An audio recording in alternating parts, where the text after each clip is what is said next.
Acabamos de cantar uma música que fala que pela cruz Ele nos salvou. E a cruz de fato é o ponto central da nossa espiritualidade, da nossa fé. A cruz de Cristo faz toda a diferença em nossas vidas. Quando nós olhamos para esse texto que lemos, se há um título que lhe seria muito apropriado, é a pobreza do homem e a riqueza de Deus. Porque ele vai nos mostrar exatamente isso, a extrema pobreza na qual nós nos encontrávamos, e a grande riqueza de Deus, esse Deus agindo em nosso favor. E resumindo aqui, antecipando os 4 pontos da nossa reflexão nessa noite, se você quer aí tomar nota, ou então você procure memorizar na sua mente, na sua cabeça, nós poderíamos resumir em 4 pontos a serem pensados nessa noite. Primeiro, qual era a nossa situação antes de Deus nos encontrar? Depois nós vamos pensar o que é que Deus fez. Depois pensaremos por que é que Deus o fez. E por fim, quem somos nós agora, depois daquilo que Deus fez. Então, olhando aqui para o texto, mantenha a sua Bíblia aberta. Em primeiro lugar, o que nós encontramos aqui é qual era a nossa situação, como nós estávamos antes de Deus nos encontrar. Olhando para o versículo 1, logo de cara nós somos informados que nós estávamos mortos. Diz o versículo 1: Ele vos deu vida, estando vós mortos nos vossos delitos e nos vossos pecados. E precisamos entender que a partir do momento em que o pecado entrou no mundo, você deve estar lembrado, quando Deus estabelece um limite que não deveria e não poderia ser cruzado. E Ele simboliza esse limite na forma daquela árvore, do fruto proibido. E Ele diz: e no dia em que vocês desobedecerem, certamente vocês morrerão. E se você leu e conhece a minha história, pode facilmente observar que no momento que eles desobedecem, eles não caem duro no chão. Eles não perdem a sua inteligência, eles não perdem a sua capacidade cognitiva, ou de produzir coisas. Eles improvisam uma roupa para si, mas naquele momento eles se tornam mortos espiritualmente. Então, quando nós olhamos para as pessoas sem Cristo, é nesse sentido que diz aqui o apóstolo Paulo: uma pessoa sem Cristo está morta. Ela está morta na sua alma, ela está morta espiritualmente. Ela é incapaz de se aproximar de Deus por si só, e ela é incapaz de compreender as coisas de Deus, porque as coisas de Deus são discernidas espiritualmente. Não é uma questão só de inteligência. Você certamente vai encontrar gente muito mais inteligente do que eu e do que você, mas que não tem Cristo e, portanto, espiritualmente está morta. Essa era a nossa situação. E o que é que nos matou? Diz o próprio versículo 1: nós estávamos mortos por causa dos nossos delitos e por causa dos nossos pecados. Delitos aqui significando as nossas transgressões e os nossos pecados. Existe um filósofo muito famoso, quem aí está na faculdade certamente já se deparou com esse nome, Jacques Rousseau. E o Rousseau dizia, entre outras coisas, que o ser humano ele é inerentemente bom. Ele nasce bom. Que o que o corrompe é a sociedade. Então ele nasce bonzinho, mas à medida que ele convive com uma sociedade perversa, ele vai se pervertendo. Então isso você vai encontrar presente até hoje em algumas ideologias, que diz que certas pessoas são boas por si só. Mas quando nós olhamos, por exemplo, para o Salmo 51, versículo 5, o salmista diz: eu nasci em pecado, e em pecado me concebeu a minha mãe. Essa é a herança que nós recebemos, o DNA espiritual dos nossos pais, algo maligno que nós já nascemos com ele, e que faz com que nós estejamos mortos diante de Deus. Naquela famosa frase que diz: eu não sou pecador porque eu peco, mas eu peco porque eu sou pecador. Eu já nasci no meio do pecado. Aquilo que o teólogo João Calvino chamava da depravação total do homem. Não querendo com isso dizer que o homem natural, não é capaz de produzir coisas boas, não é capaz de fazer o bem, mas significando que não existe 1 milímetro, um espaço sequer na existência humana, na dimensão humana que não tenha sido afetada pelo pecado. Nós somos afetados pelo pecado no nosso corpo, mas também fomos afetados nos nossos sentimentos, nas nossas percepções, nas nossas intenções. Todos nós nascemos mergulhados no pecado. Somos pecadores por natureza e, sendo assim, diz a palavra, nós estávamos mortos diante de Deus. Diante do Senhor, espiritualmente, nós não podíamos nos aproximar dele, nem compreender coisa alguma. E eu ilustrava pela manhã, lembrando a história de um tio meu, já falecido, que tendo se encontrado com Jesus Cristo e dobrado os seus joelhos e recebido a Jesus na sua vida, e lendo agora a Bíblia, ele dizia: mas como é que eu não via isso antes? Está tão claro aqui, só Jesus Cristo é o caminho, a verdade e a vida. E a resposta é simples, ele não via porque ele estava morto. E morto não enxerga, morto não fala, morto não ouve. No aspecto espiritual. Você quer dizer, como é que eu acendi a vela? Você sabe para quem? Eu não entendi. Porque você estava morto. Nós estávamos mortos nos nossos delitos e nos nossos pecados. A nossa situação não era apenas que nós estávamos mortos, mas também diz aqui, a partir do versículo 2, que nós estávamos escravizados. As pessoas que alardeiam e que zombam, que são livres, e que zombam de você por vir à igreja, por levar as coisas de Deus a sério, você certamente sofre essa pressão, dizendo assim: olha, eu é que sou livre, esse negócio de ir na igreja domingo, de se preocupar com as coisas de Deus, eu quero é aproveitar a minha liberdade. Quando a Bíblia diz, na verdade, que as pessoas que assim vivem alienadas de Deus, elas estão escravizadas, porque quando você não domina a coisa, mas é a coisa que te domina, você é escravo dessa coisa. E aqui ele apresenta 3 dimensões nas quais o ser humano sem Cristo está escravizado. Primeiramente, versículo 2 diz que a pessoa sem Cristo é escrava do mundo. Olhando aqui para o versículo, no quais andastes outrora, segundo o curso deste mundo. É o fluxo natural de uma sociedade que se opõe a Deus, que se levanta contra Deus, que faz lobby para coisas que são antagônicas a Deus, que as propaga nas novelas, nos filmes, nas universidades, na conversa com os amigos, que chama ao bem de mal e ao mal de bem, e que vai no fluxo onde a maioria está, como quando você está num rio, e você tem correnteza nesse rio, você está ali com a sua boia, né? Você já foi em Morretes, tem aqueles rios de Morretes, e aí você simplesmente se deixa levar, e é muito mais fácil, você não encontra oposição, você não encontra resistência, todo mundo concorda com você, você está no fluxo, no curso deste mundo, até o momento em que os seus olhos se abrem, você conhece a Jesus, e agora você desce da boia e você começa a caminhar na direção oposta, a correnteza contrária, e aí você vai ter cansaço, você vai ter dificuldades, você vai muitas vezes ter desânimo, vão dizer para você: largue a mão disso e vamos juntos no fluxo. É o curso deste mundo. Definitivamente a voz do povo não é a voz de Deus. Também ainda no mesmo versículo 2, diz que nós estamos escravizados não só pelo sistema, pelo mundo à nossa volta, mas nós estamos escravizados pelo diabo.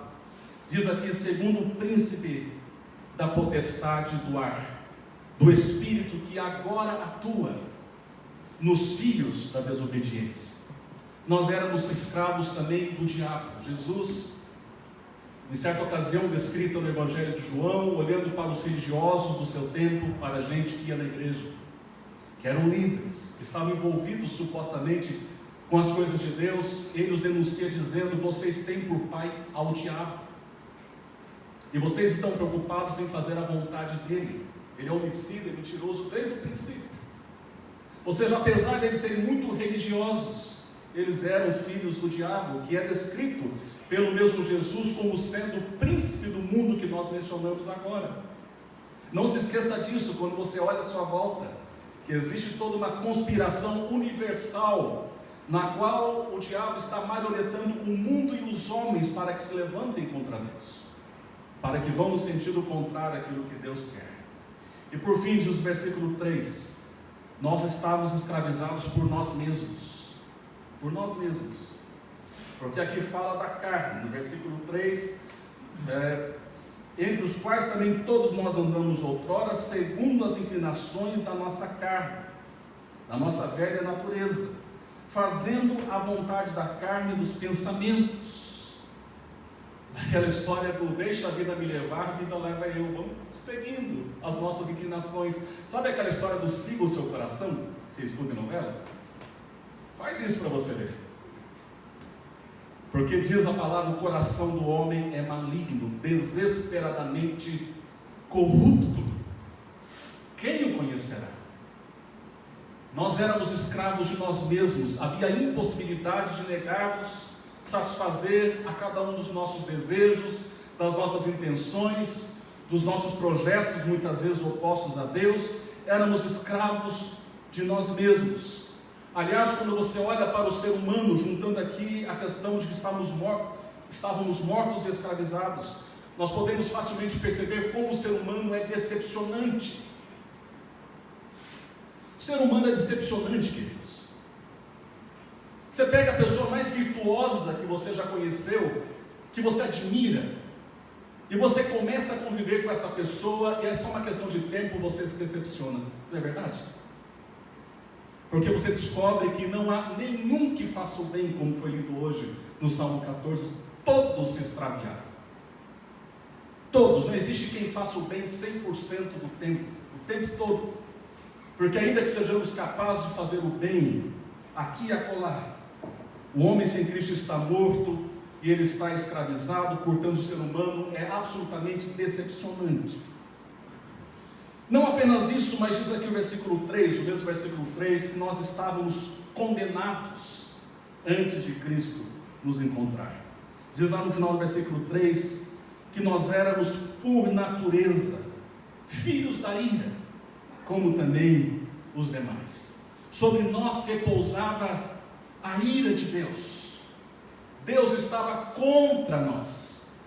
Jesus em João capítulo 3 diz que quem tem o filho tem a vida, quem não tem o filho não é que será condenado, ele já está condenado. No mesmo João capítulo 3, versículo 36, ele diz que aquele que não tem a vida, sobre ele permanece a ira de Deus. E ira de Deus não é uma explosão de raiva de Deus, é uma ira justa, é a sua recusa firme de ceder o mínimo que seja para o mal, para aquilo que não tem a ver com a sua santidade. Não é como a ira do homem. Deus jamais vai transigir com a maldade, com o pecado.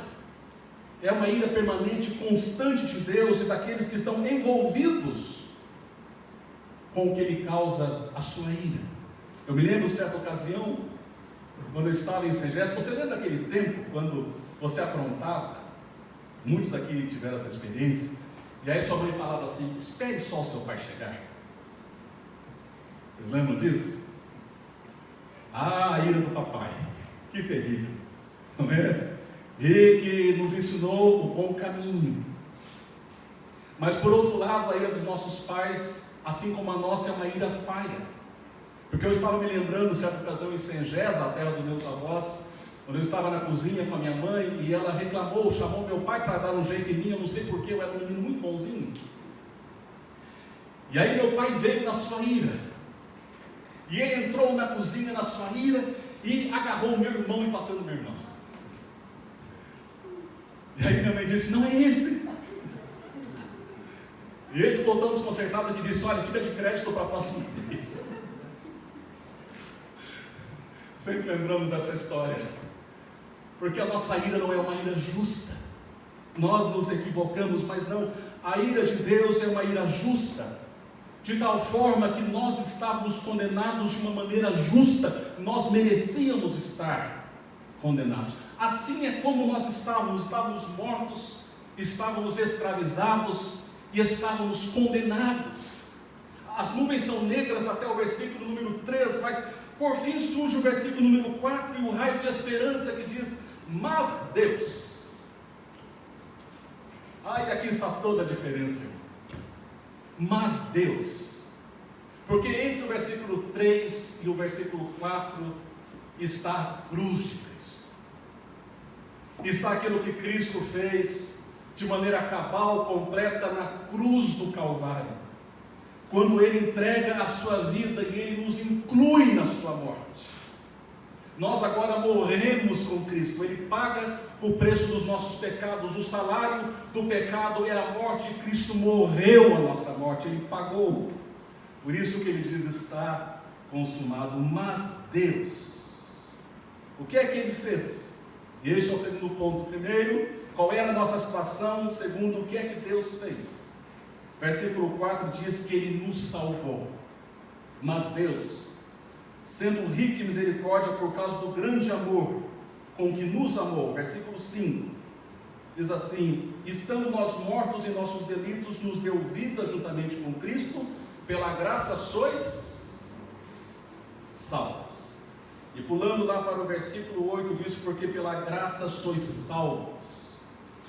Ele quebrou os nossos grilhões, assim como Ele ressuscitou a Jesus Cristo, Ele colocou vida em nós.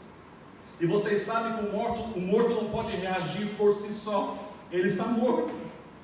Você pode fazer costinha no pé de um morto, não faça isso, é só hipotético. E ele não vai reagir, ele não tem como reagir. Não havia como um morto se levantar, como nós nos levantarmos, mas Ele vos deu vida. Assim como Ele ressuscitou a Jesus Cristo, Ele nos ressuscitou. Ele quebrou os nossos grilhões. Nós estávamos escravizados, mas Ele rompeu as correntes que nos prendiam, de tal forma que ainda que nós sejamos todos os dias atacados pelo mundo, pela carne e pelo diabo, nós temos a possibilidade de vencer. Nós temos a possibilidade de dizer não para nós mesmos e para o diabo e para o mundo. E nós estávamos condenados, mas agora pela cruz Ele olha para nós e Ele diz: já nenhuma condenação há para os que estão em Cristo Jesus. Tal como tantas vezes Jesus Cristo fez, Ele olha para nós e diz: vai, a tua fé te salvou, os teus pecados estão perdoados. Ele nos salvou. E como se isso não fosse o suficiente, versículo 6, Ele nos fez assentar nos lugares celestiais com Cristo Jesus. Não diz que Ele fará, diz que Ele já nos fez assentar nos lugares celestiais em Cristo Jesus. Se você volta um pouquinho no capítulo 1, versículo 20 e 21, onde está falando a respeito do poder de Deus, diz que, versículo 20, esse poder Ele exerceu em Cristo, ressuscitando-o dentre os mortos, e fazendo-o sentar à sua direita, aonde? Nos lugares celestiais, acima de todo principado, de toda potestade, poder e domínio, de todo nome que se possa referir não só no presente século, mas também no vindouro. Cristo subiu aos céus, Ele se assentou à direita de Deus Pai Todo-Poderoso, nos lugares celestiais. E nós fomos incluídos com Jesus na sua morte, ressuscitamos com Jesus, e agora nós estamos assentados com Cristo nos lugares celestiais, ainda que temporalmente nós que somos limitados, não vejamos assim. Para Deus, que não é limitado nem pelo tempo nem pelo espaço, nós já estamos assentados nos lugares celestiais em Cristo Jesus. E a pergunta seguinte, ao terceiro ponto, é: por que é que Deus fez isso? E quando nós pensamos por que é que Deus agiu dessa maneira, a conclusão, lendo aqui nos mesmos versículos, é que Deus não o fez porque houvesse algo em nós mesmos que o motivasse a agir em nosso favor, algo de bondade, algo inerentemente bom em nós que motivasse Deus a querer nos salvar. Pelo contrário, Ele nos encontra completamente depravados, desde os nossos cabelos até a planta dos nossos pés, no nosso interior e no nosso exterior, e mesmo assim Ele quis nos salvar. Em outras palavras, Deus não olhou assim para o Paulo e falou assim: eu vou salvar o Paulo. Porque ele está um excelente ciclista. Eu vou salvá-lo. Não. Ele ora para Paulo, para mim, para você, e ele sabe que nós estamos cobertos das chagas do pecado. E a motivação para ele agir, antes de tudo, está nele mesmo. Nós somos objeto do seu amor, mas ele o faz por causa da sua natureza. Versículo número 4, ele o faz por causa da sua misericórdia. Dê uma olhadinha no versículo 4. Mas Deus, sendo rico em misericórdia. As misericórdias do Senhor se renovam todas as manhãs sobre as nossas vidas.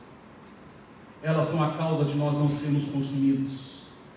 Misericórdia é quando Deus não me dá aquilo que eu mereço.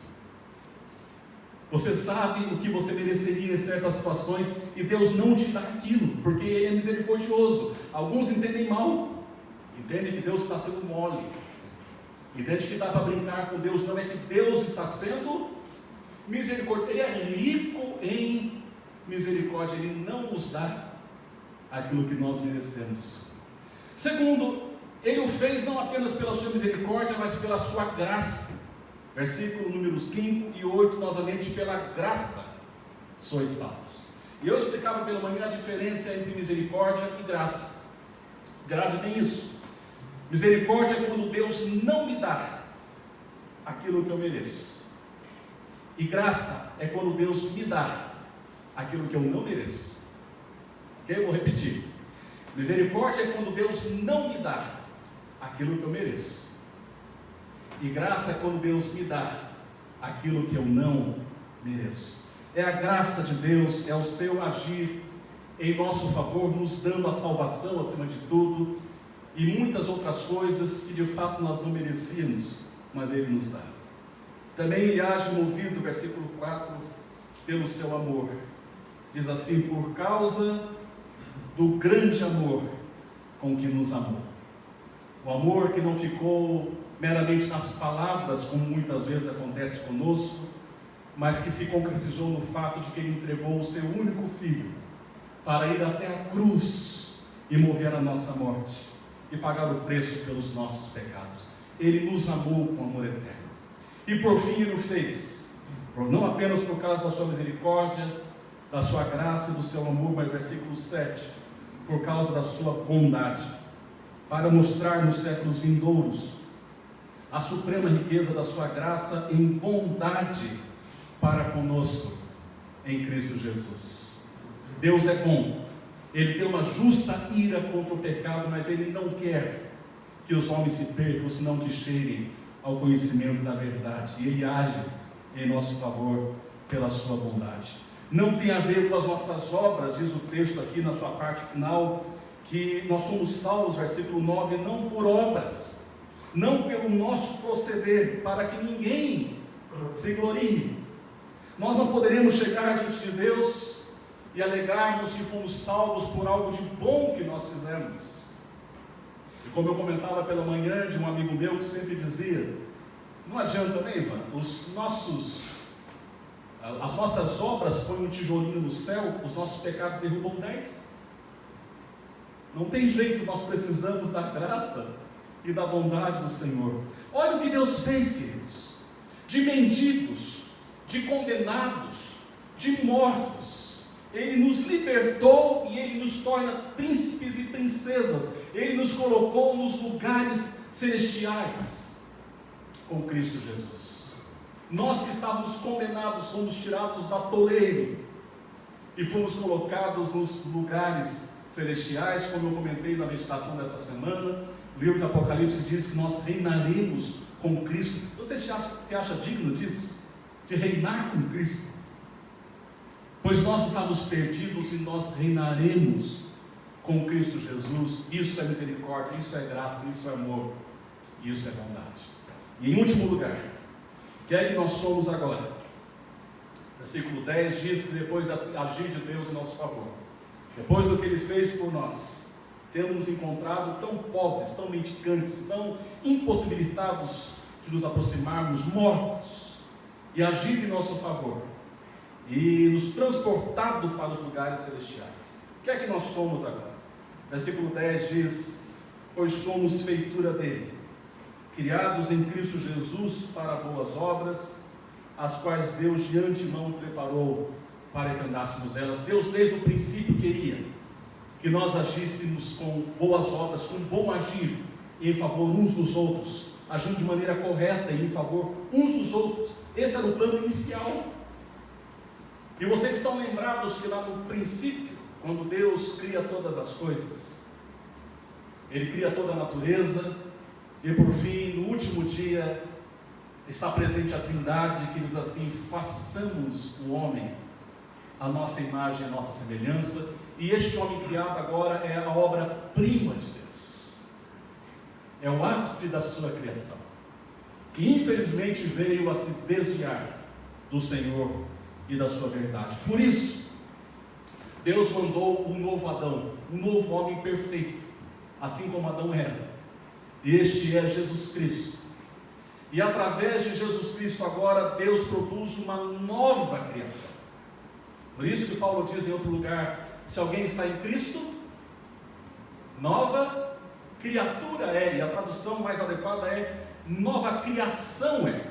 Surge agora uma nova criação através de Cristo Jesus, uma nova obra-prima de Deus, porque precisamente essa é a palavra que está presente no versículo 10 no original, no grego. A palavra é poimene, que quer dizer: nós somos a poesia de Deus. Nós somos a poesia, nós somos a obra-prima perfeita de Deus. Assim como lá no princípio, Deus olhou e disse: tudo é muito bom. Também diz Isaías 53, versículo 11, que Cristo, depois de ter feito tudo o que Ele fez, Ele verá o fruto do seu penoso trabalho e ficará satisfeito. É muito bom. Ele produziu uma nova criação, e nós somos novas criaturas e uma nova criação para andarmos agora em boas obras, para fazermos a vontade de Deus. Nós não somos salvos por obras, mas nós somos salvos para obras. É isso que Deus fez por nós, através da cruz do Calvário. Louvado seja o nosso Deus. E que Ele nos capacite não apenas para continuamente agradecermos, como faremos durante toda a eternidade, mas para obedecermos a Ele e a Sua palavra. E sabemos que mesmo no meio das nossas falhas e das nossas imperfeições, a obra está completa na cruz do Calvário, e Deus se agrada de nós através de Cristo Jesus, o nosso Senhor. Que Deus assim nos abençoe e aplique a Sua palavra aos nossos corações. A semelhança da manhã, eu quero pedir a sua licença para extrapolar um pouquinho do tempo nosso. A gente procura ficar dentro do limite para obedecer ao preceito das autoridades municipais. Mais 5 minutinhos para nós cantarmos de novo a música que nós cantamos hoje, uma música que fala da cruz de Cristo. E queria que nós o fizéssemos como uma resposta nossa à palavra que nós acabamos de ouvir. À medida que nós cantamos, você se concentre naquilo que estamos cantando e agradeça a Deus pela obra perfeita feita na cruz do Calvário em nosso